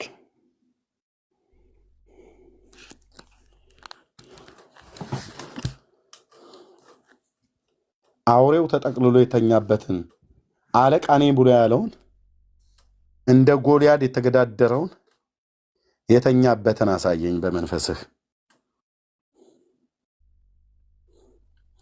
በትውልድ ላይ የተጫነ ቀንበር ማለት ነው። አምላካችን እግዚአብሔር መንፈስ ነው። አንተ በጥፍር በጥፍር እንደዚህ ባለ እንደዚህ የዝንብ እንትን እንደዚህ እየተፈቀፈቀ እስኪ በደንብ ለቀቀ። እስኪ አጃክስ ሳሙና አምጪና ንኪው። የነ ገብርኤል ፎቶ የምትሉት እኮ በስፖንጅ እኮ ነው የሚታጠበው። ባለፈው አላሳየናችሁም? በስፖንጅ ገብርኤል ነው በስፖንጅ ብታጥብ። አቤቱ አረ ገብርኤል ወይ ድረስ አንልም በእውነት ገብርኤል በስፖንጅ እንትን ቤታቸው ምንጣፍ ፊት ለፊት ላይ አስቀምጣለ ትለዋለች አልኩ። በቤት መጥረጊያሱ በደንብ ፈትጊው እየተባለች በደንብ ይጅበት አንድ ሁለቴ እየተባለ ገብርኤል ታጥቦ ይደርቃል ገመድ ላይ አይደል? እናንተም ብሎ ገብርኤል አምላኪና ገብርኤል አክባሪ ቅዱስ ገብርኤልን አጥበው ስታደርቀው ከአያትህ ነጠላ ጋር አብረህ ገመድ ላይ ታንጠለጥለዋለህ። እኔ ገብርኤል ቁጡ ነው ብለው እኮ ሲሉ ሰምቼ ነበር። የእሱ ባህሪ የመላእክት ባህሪ ቁጡ ናቸው፣ ትዕግስተኛ ናቸው ምናምን ነገር ተብሎ አልተጻፈም። ግን ቁጡ ነው ብለው ባሉት ለምን ኦርቶዶክስ ላይ ግን ዝም እንዳለ ሰይፉን ለምን እንደማያነሳ ነው እኔ እንትን ያለ። በእውነት ባገኘው እና እንደዚህ ባወራው የቀደሙ መላእክት በቀደመ ዘመን መላእክት ለሰው ልጆች ይገለጡ የለን አጠብኑ እያሉ በብሩሽ አስተኝተው ከመርካቶ ብሩሽ ገዝታ በኦሞ አይነህ የለ ጆሮ አልቀረ ሲጀምር እሱ እንደዚህ አይነት የለውም። ግን እንደዚህ አድርገው እየፈተጉ ከእናታቸው ነጠላ ጋር ያንጠለጠሉ ገብርኤል እየደረቀ ነው እስከሚደርቅ ድረስ ጠብቁ እየተባለ ከዛ ሽቶ እየተረጨ ለምንድን ይህንን ያህል ግን ትዕግስት ማድረግ ያሰብከው ብዬ ጠይቀው ነበር። በእውነት መልአኩን እስከ መቼ ነው ሰይፍን የማታነሳው ብዬ ጠይቀው ነበር።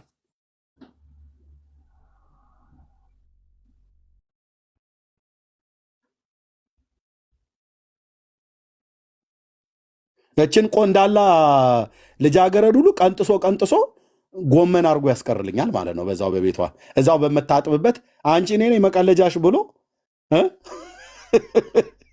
እኔ እንደምታጥቢ እኔ ጭቅቅት አለኝ ማለት ነው ብሎ እዛው ጋር መጥቶ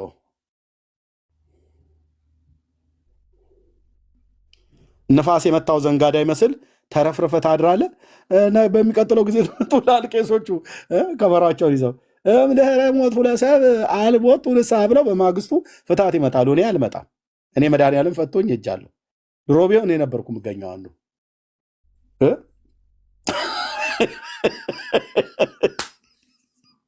የታህሳስ ዘንጋዳ ይመስል አጋድሞ ነበር የሚጠልልኝ። ግን ገብርኤል ለምን ዝም አለ? እኔ ጠይቄው አላውቅም። ከዚህ ቤት ከመላእክትም ጋር አውሩ ብሎ አላለንም። ግን እንደው ቢመጣ ግን የምጠይቀውን ይህን ጉዳይ ነው። በተለይ የኢትዮጵያ ኦርቶዶክስ ተዋሕዶ ቤተክርስቲያን እንደዚህ በመላእክት ላይ ስትቀልድ የሚካኤል ዝምታ እኔ ምን እንደሆነ አልገባኝም። ይሰሙ ከሆነ ይስሙ። እንደዚህ ቁንጫና ትኋን ቅማል ነው ስለት የምናመጣል እየተባለ ሲቀለድባቸው እስከ መቼ ነው?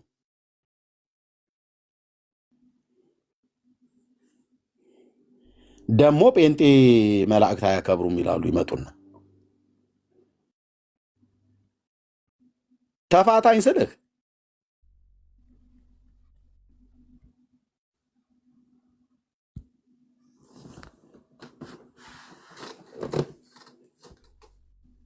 ይመስለኛል። እኔ ዝም ያሉት ያው ጨዋታ ነው ያዙት። የጨዋታ ነገር ስለሆነ ሚካኤልና ገብርኤል እንደዚህ ብለው የሚያወሩ ይመስለኛል።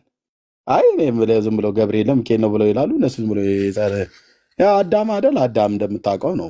ጥንቱንም ለአምላካችን እኮ አልታዘዙም። አሁንም ይታይ እሱ ቀራንዮ መስቀል ላይ ሞቶላቸው ሲያበቃ እሱን ያምናሉ ብለን ስንጠብቅ የታህሳስ የሐምሌ እያሉ ስሜን እየጠሩ ምን እንኳን እኔ ሄጄ ብነግራቸው አይሰሙም ነው። እውነት እኮ ነው አይሰሙም።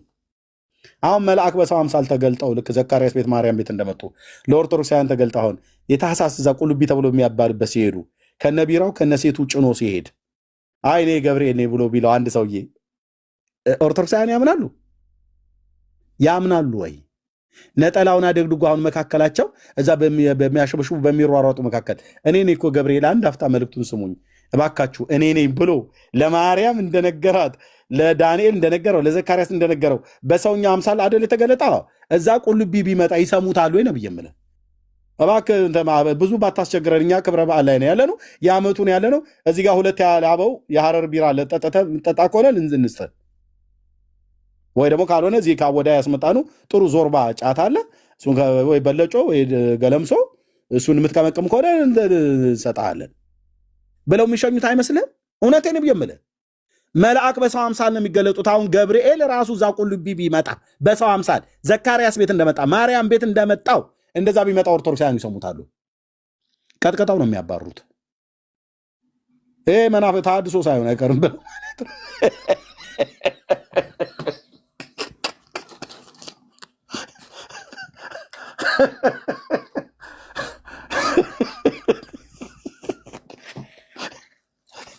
ለእነሱ ተረት አሜን የማይል ተሐድሶ ነው። ለእነሱ ተረት አሜን የማይል ጴንጤ ነው። ቀጥቀጣው ልክ ላይ ያስገቡት ይችላሉ። ከዛ አዲስ አበባ ሲመጣ ይተርክልሃል። የሚገርምህ እዛ ስዕለት እንትን ስንል አንድ ሰውዬ የሆነ ድንገት ነው የመጣው፣ ግን ነጭ ልብስ ለብሷል። ምን አይነት ነው? በቃ አንድ ቁመቱ ትንሽ ዘለግ ያለ ነው። እኔ እንደዚህ አይነት ሰው አይቼ አላውቅም። ግን በጣም የሚገርምህ መጥቶ አወራኝ እና ምን አልከው? በቃ ቦታ ፋታኝ ዞር በልኝ አልኩት። አልሰማ ብሎ ሲል ይዘን ቀጥቅጠን ወቅጠን ጣሉ በመቋሚያ ብሎ መጥቶም አዲስ አበባ ሲመለስ ቢራ እየጠጣ ሊያወራ ይችላል። የዚህን ያህል አይቀበሉትም።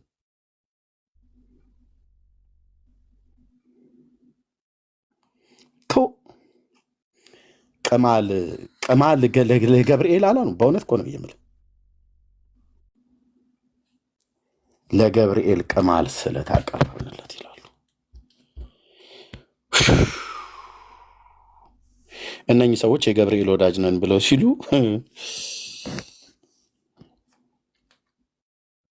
አንቺ ነሽ የገብርኤል ወዳጅ አይደል? እህት አለም አንተን የገብርኤል ወዳጅ አይደል? በቤታችሁ ያስቸገረህን ትኋን አንተ የገብርኤል ወዳጅ ተብለህ ቁንጫ ያቀረበ የገብርኤል ወዳጅ ገብርኤል መንፈስ ነው፣ እኔ ልሰግድለትም ላመልከውም አልችልም እግዚአብሔርም ቃል አያዘኝም ብሎ የሚል ኤርሚያስና ቤካ ዳኒ ጠላት።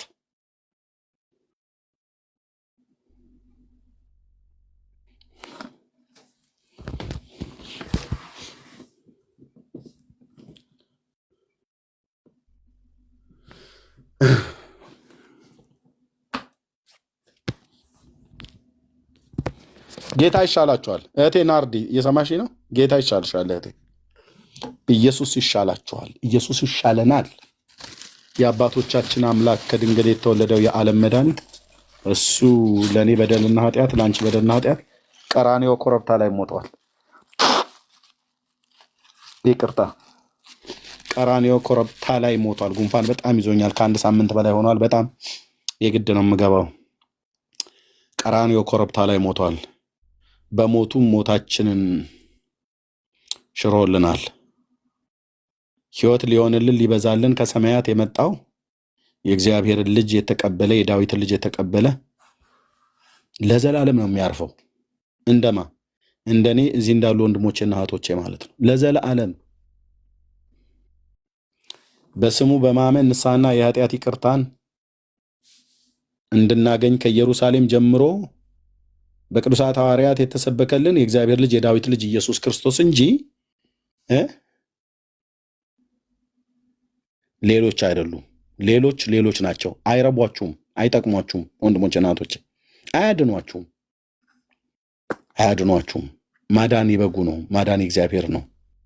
በጉ ደግሞ ኢየሱስ ክርስቶስ ጌታችን ነው። ለበደል ለኃጢአታችን ብቸኛ ወዳጃችን ብቻውን የሞተልን እሱ ነው። ብቻውን የተቀበረልን እሱ ነው። ብቻውን የሞትን ጣር አጥፍቶ እኛን ስለማጽደቅ በሶስተኛው ቀን የተነሳ እሱ ነው። ብቻውን በክብር ከፍ ከፍ ብሎ አድርጎ በአባቱ ቀኝ በሰማያት በግርማው ቀኝ የተቀመጠ እሱ ነው። ይመጣል ለዘላለም ሊወስደን ሊያሳርፈን። የእሱ የሆነን ደስ ይበላችሁ እህቶችና ወንድሞች። እንዴት ውስጤ እንደሚዘል ነገር አልችልም። ስለምናልፍበት ነገር ስለ ምድራዊ ነገር ከተባለ በጌታ ፊት ብዙ ምለው ነገር አለ። ግን የፈለገ ጉደል፣ የፈለገ እንራብ፣ የፈለገ እንጠማ፣ የፈለገ በብዙ ችግር በብዙ ነገር ውስጥ እንለፍ፣ ኢየሱስ ግን ኢየሱስ ነው። ጌታ ግን ጌታ ነው። የአሁኑ ማጣት፣ የአሁኑ ማግኘት፣ የአሁኑ መውደቅ፣ የአሁኑ መነሳት፣ የአሁኑ ሐዘን፣ የአሁኑ ሚስ አንደርስታንድ፣ የአሁኑ ብዙ ነገር ውስጥ ብናልፍ እሱ አይታየንም። በዘላለም ፍቅር ወደደን፣ ለዘላለምም አዳነን። በዘላለም ፍቅር ወደደን፣ በቸርነቱም ሳበን። ወደ እኔኑ እኔም አሳርፋችኋለሁ ብሎ ያለ ጌታ ወደ እሱ በመምጣት አሳረፈን። እህቴ እረፊ፣ ወደ ጌታ በመምጣት ኢየሱስ ክርስቶስ ጌታችን ይወድሻል። ወንድሞች እዚህ ውስጥ ትኖራላችሁ፣ ጌታ ኢየሱስ ክርስቶስ ይወዳችኋል። ያልወሰናችሁ ትኖራላችሁ፣ ጌታ ኢየሱስ ክርስቶስ ይወዳችኋል። ወንድሞች እናቶች፣ ለነፍስሽ ንገሪያት፣ ሕይወታችንን የሠራ የሰማይ የምድር ጌታ ልዑል እግዚአብሔር ይወደናል። በምን አውቃለሁ ኤርምያስ እኔ እንደወደደኝ ብላ ልትል አትችልም ራሔል። በምን አውቄ እኮ ንገረኛ ብሎ ሊል አይችልም ቢኒ። ይወደናል። ነፍሱን እስከ መስጠት ድረስ ነው ደግሞ የወደደን። ብዙ ሰዎች ሲወዱኝ አንዳንዶቹ ሽቶ ገዝተው ሰጥተውኛል። አንዳንዶቹ በልጅነቴ ሸንኮራና ከረሜላ ገዝተውልኛል። አንዳንዶቹ ሲወዱ ጉንጬን ስመውኛል በልጅነቴ ነፍስም እያወቅኩ። አንዳንዶቹ ሲወዱኝ ሀግ አድርገው እንደዚህ ጭብጥ አድርገው እንደዚህ አቅፈውኛል፣ ስመውኛል። አንዳንዶቹ ሲወዱኝ ጥሬ ስጋ ጋብዘውኛል። አንዳንዶቹ ሲወዱኝ ምሳ እንብላ ምናምን ነገር ብለው ቡና እንጠጣ ብለው ማኪያቶ ምናምን ነገር አገር ቤት በነበርኩበት ሰዓት ላይ ጋብዘውኛል። አንዳንዶቹ ሲወዱኝ ጫማ እንግዛል ብለው ጫማ ገዝተው ልከውልኛል። በቃ የመውደዳቸው መገለጫ ነውና እናንተንም ልክ እንደዚሁ እዚህ ውስጥ ያላችሁ ሰዎች ለእኔ እንዳደረጉልኝ ከዚህም በላይ ሰዎች አድርገውላቸዋል። እናንተም ለሰዎች አድርጋቸዋል። እኔም ልክ እንደዚሁ አድርጋለሁ። ጌታ ግን ሲወደን ምኑን የሰጠን? ነፍሳችንን ለማዳን ምኑን የሰጠን? ሕይወቱን። ስጋዬ ቢቆረስ ለኤርምያስ ነው፣ ደሜ ቢፈስ ለኤርምያስ ነው ብሎ የእያንዳንዳችሁን የራሳችሁን ስም አስገቡ። ነፍሱን ቢከፍል ለማን ነው? ለእኔ፣ ለአንተ፣ ለአንቺ። መስጠት ከተባለ ስለ መውደድ ከተባለ ነፍሱን እኮ ሊሰጠን አይገባም ነበር። አሁን በምድር ሳለን ምንድን ያልሰጠን?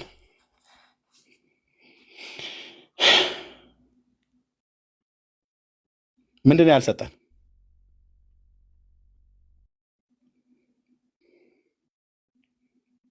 ከሰውነት አካላችን ጀምሮ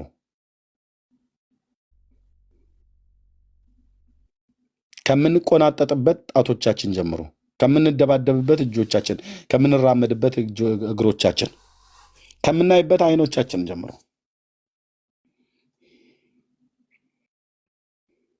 ከጤንነት ጀምሮ ከምንኖርበት ምድር ጀምሮ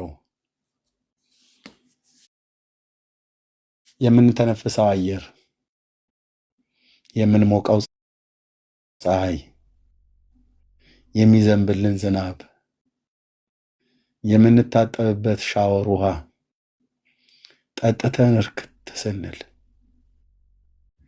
እንደ ውሃ ተስማሚ ያለ እንደ ወንድሞች እናቶች ይሄው እንጠጣለን።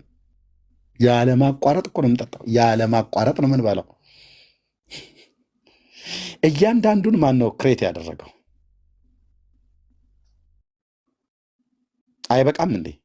የምንለብሳቸው ልብሶች፣ የምናረጋቸው ጫማዎች፣ የምናደርጋቸው ጌጣጌጦች፣ አልማዝ፣ ዳይመንድ፣ ዋቴቨር ብላችሁ የምትሉትን ጥሩ ወርቁ፣ ምኑ ምንም አይነት ነገር ጆሮች ላይ ብትቀጥ፣ አንገቶች ላይ ብታስር፣ እጅ ላይ፣ ጀርባ ላይ ብታስር፣ መቀመጫ ላይ ምንም ብታደርግ የማን ነው? ጥንቱን የሰራው ማን ነው? እኛ ወደዚህ ዓለም ምንድን ነው ይዘን የመጣ ነው? ምንም። ምን ይዘን እንመጣለን? ከየት? እኛ ከየት መጣና ወደዚህ ዓለም ምን ይዘን እንመጣለን? ምንም። ምንስ ይዘን እንሄዳለን? ምንም። ይህንን መስጠቱ አይበቃውም እንዴ? ይህን ሁሉ ሰጡን። ይህን ሁሉ የሚበላ ተብሎ ቢባል እንዴ ፍሩቱን ብቻ ጠርተህ ትጨርሰዋለህ እንዴ? የማንጎ አይነት እዚህ የአውስትራሊያ ማንጎ የሚባል አዶ ነው። ወደ መጣበት ሀገር የምታውቁት ሰዎች የህፃን ልጅ ጭንቅላት ያክላል እህትዬ፣ የህፃን ልጅ ጭንቅላት። እንዲህ አይነት ማንጎ እኔ አይቼ አላውቅም። እቺ እኛ ሀገር ኢትዮጵያ ያለችዋ ማንጎ በአውስትራሊያ ማንጎ ፊት ንስሐ ትገባለች ከማነሷ የተነሳ። አሁን በቅርብ የተወለደች ነው ብለህ የምትላት እንዲህ አይነት ማንጎ በጌታ በኢየሱስ ክርስቶስ በሱ ቢያገኙ ቀጥሎ የሬሳ ሳጥን ነው መዘጋጀት ያለበት። ወርውሮ በሱ ሰው ቢመታ ማለት ነው። አፋፍ ሰው ሳጥን ውስጥ ነው መክተት ያለባቸው እንጂ አተርፍም። ይህንን ሁሉ ጌታ ጫካ ውስጥ ነው አየህ የፈጠረው። ዘፍጥረት መጽሐፍ ምዕራፍ 1 ላይ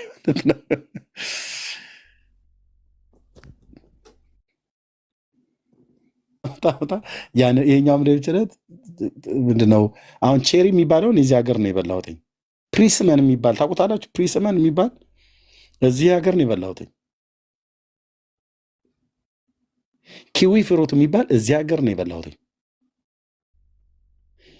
ፒች ነው ፒች የሚባል እዚህ ሀገር ነው የበላሁትኝ። ኧረ ስንቱን ይጠራላለው ራሱ እንትን ምንድነው ስማቸው ራሱ ልሳን ልሳን ነው የሚመስለው።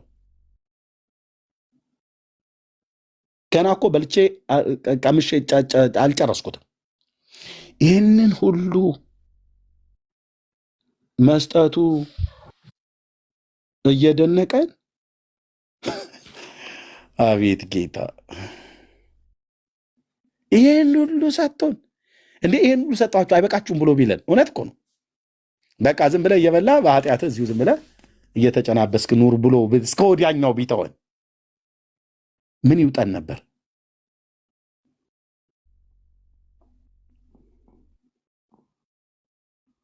ህይወት እንደ እግዚአብሔር ያለ ማንም የለም። እኔን መተህ አትነዝንዘኝ። እመቤቴ ጊዮርጊስ ገለመሌ ቅብጥርስዬ አትበለኝ አትበለኝ ብራዘር። እኔ ታምም ያለው በውዴ ፍቅር በኢየሱስ ፍቅር ይኸውልህ ታምም ያለው እንደዚሁ እንደታመምኩ ነው የምኖረው።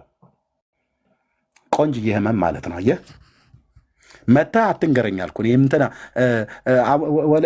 እማሆይ እንትና እንትና እንዴት መንፈሴ እንደምታበሳጩት እውነቴ ነው ከው የምልህ እንደ አንተ ምን ነካህ?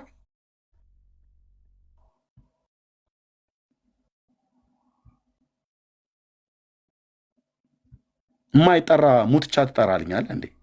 ሕያው አምላክ ለዘላለም የሚኖር ንጉሥ እያለ ቤቴም ውስጤም ሞልቶኛል።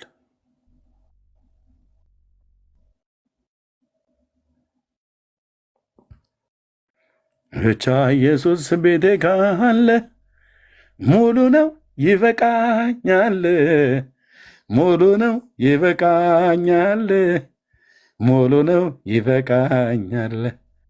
መንፈስ ቅዱስ ቤቴ ካለ ሙሉ ነው ይበቃኛል፣ ሙሉ ነው ይበቃኛል።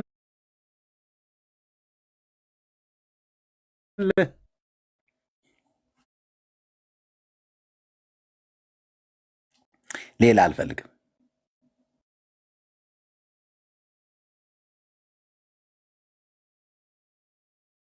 በእውነት አልለውም እህት ዓለም ለምን እንደማይደርስ መጽሐፍ ቅዱስ ስለነገረኝ። ታዲያ ቀጥታ ወደ አለቃውና ወደ አለቃዬ ወደ ፈጣሪውና ወደ ፈጣሪዬ ወደ እኔ አባት የእሱ አባት አይደለም የእኔ ግን አባት ነው። ወደ አባቴና ወደ አምላኩ ወደ ማን? ኢየሱስ ብዬ ስጣራ ከፈለገ ራሱ መልአክ ሳይልክ ያድነኛል። ከፈለገ ገብርኤልንም ሂድ ልጄ በጭንቅ ውስጥ ነው ያለው ተራዳው ብሎ ይልከዋል እና ይመጣላ። አቤት አዎ፣ ወዴት እንደሚጠራ እንኳን የማያውቅ ትውልድ እኮ ነው መጥቶ እንትን የሚለን። እኛ እኮ ንጉሱን ነው የምንጠራው። እኛ ወደ ሄድ ኦፊስ ነው ሄድ ኦፊስ ማለት ወደ ዋናው ቢሮ እኮ ነው የምንጸልየው። ኦኬ ወደ እግዚአብሔር እኮ ነው የምንጠራው። ከአባቶቻችን የተማርነው ይሄ ነው።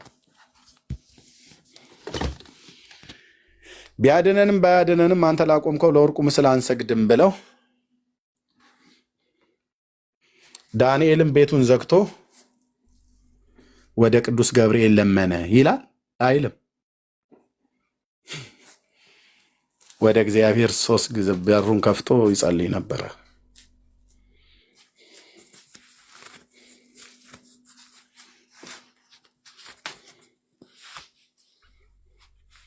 ሄዳ ክርስትና እውነቴን ነው እኮ ብዬ የምልህ ክርስትና መማር ከፈለክ የእውነት የሚኖሩ ጴንጤዎች ጋር ነው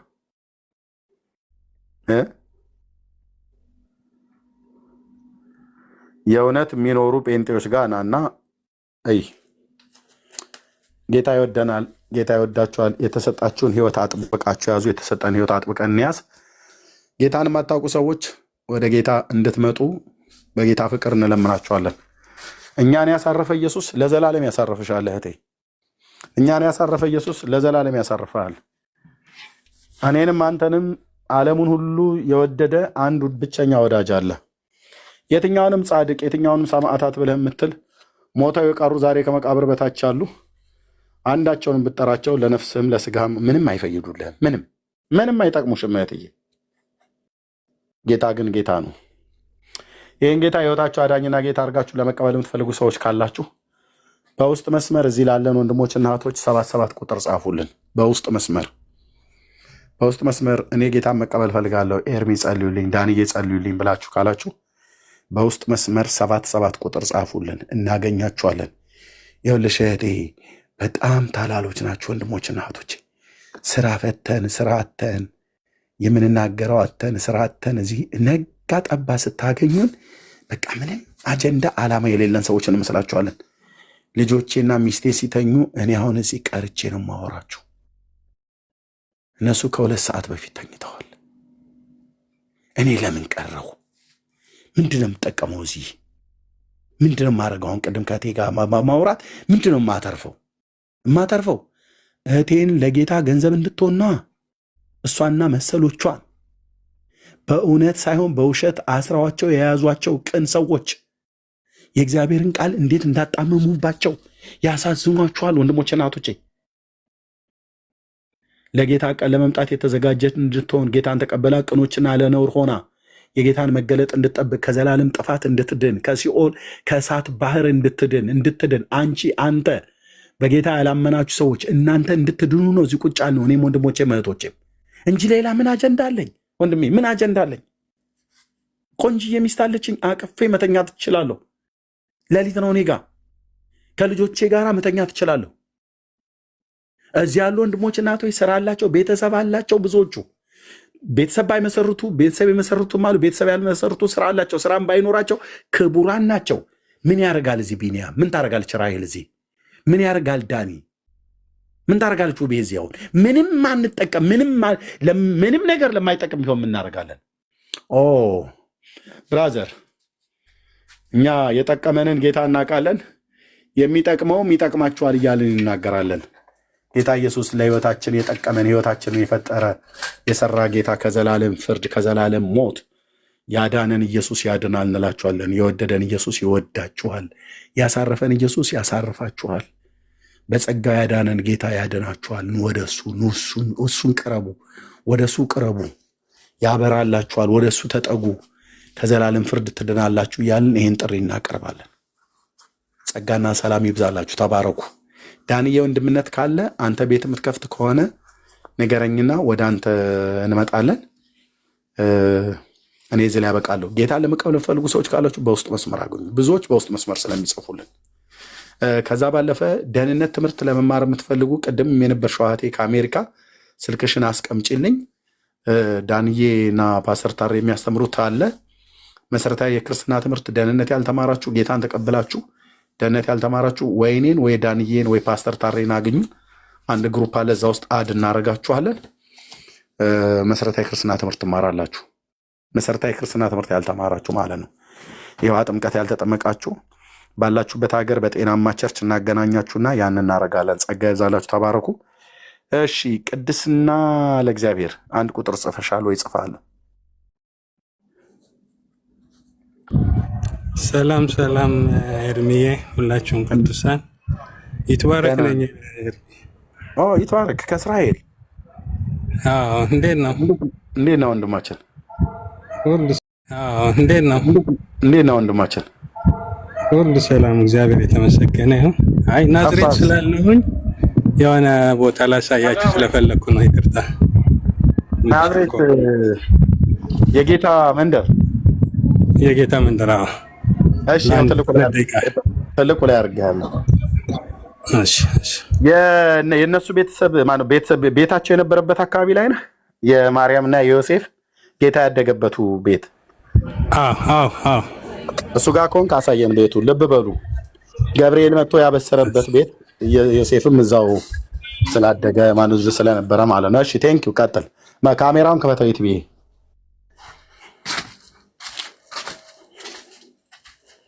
እሺ መኬ ይሄ ምንድነው? የዮሴፍና ይሄ ቤተክርስቲያኑ ካቴድራል የተሰራበት ቦታ ነው። መግቢያው ላይ ነው ያለሁት። ምኑ ነው ይሄ? የማርያምና የዮሴፍ ቤት የነበረው?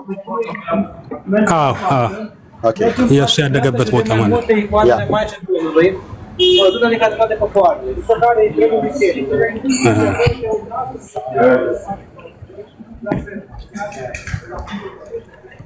All right, good. Let's do a quick count off so we know we're all here. Guys, come on over. 1, 2, 3, 4. ይሄ ቤተ ክርስቲያን የተሰራበት ነው። ይሄ በሙሉ ዓለም ላይ ያሉት ቤተ ክርስቲያናት አሻራቸውን ያኖሩበት ነው። ይሄን ቦታ ለሁላችንም ይመለከታል ብለው ማለት ነው። የተለያየ ሀገር ስም አለ እዚህ ታች እንደምታዩት። የሁሉም ሀገራት ነው እዚህ ጋር። ኢትዮጵያ የእንስል ዙም አርጋት። ዙም አይሆንልኝም። ላይቭ ላይ ያለ ሰው ነው ዙም ያደርገው። ኦኬ፣ ችግር የለም። የቦሊቪያ። እሺ፣ ቀጥል። እቺ የአንዶራ እቺ ደግሞ ጣውላ ነው የምትመስለው። እስቲ እቺ ታሳዝናለች በእውነት።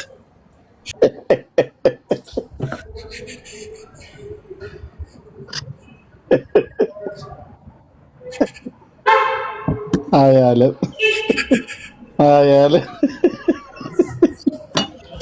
ወይኔ ኤርሚያስ፣ እንደዚህ ማንም መቀለጃው ሆኜ ልቀር።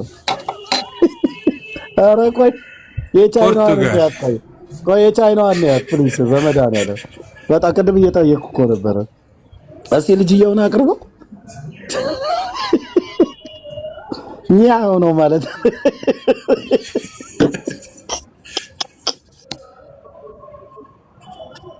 ዳንዬ ቻይንኛ ይችላል። እስኪ አናግራት ዳይን ወንድምነት።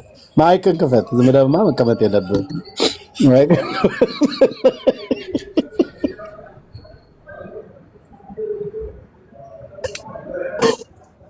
እቺ ከባድ ነው ወንድምነት፣ በጣም ከባድ ነው። እቺ በሱሺ ያደገች ነች።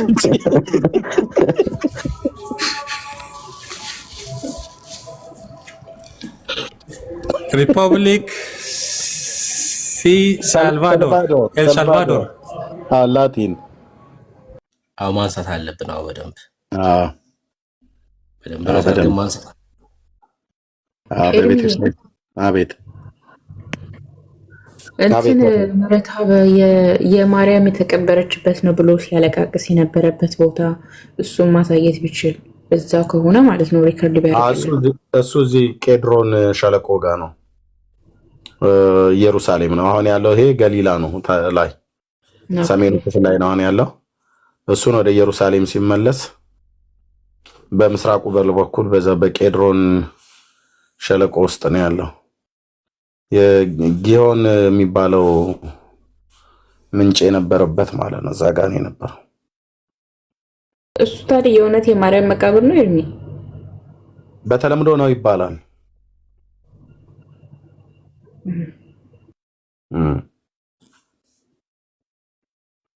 በተለምዶ ይባላል።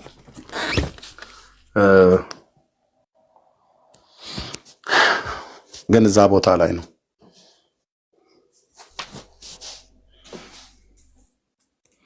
ጌታ የመጨረሻ ወደ መስቀል ሊሄድ ሲል የጸለየበት ቦታ እና የሚያበረታው የጌታ መልአክም ታየው ብሎ የሚለው እዛ ጌቴሴማኒ የወይራ ዛፉ ያለበት ጋር የተሰራ ቴምፕል አለ። አይ ቲንክ የማን እንደሆነ አላውቅም። ቤተ መቅደስ ብለው እዛ ጋር ሰርተውታል። እዛ ነው ቦታው።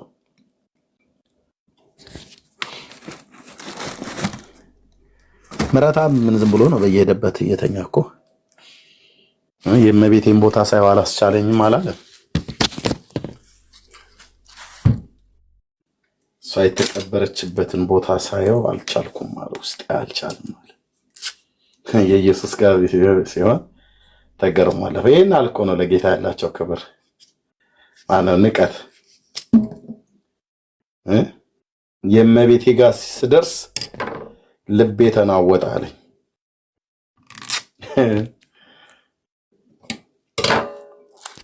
ሰው ያየውን የተረዳውን ያህል ነው። በእርግጥ ምን ይባል እና ተባረኩ። ጸጋ ይብዛላችሁ። ሰላም ሁኑ። እዚህ ላይ ለበቃ ነው። ጌታ ይባርካችሁ።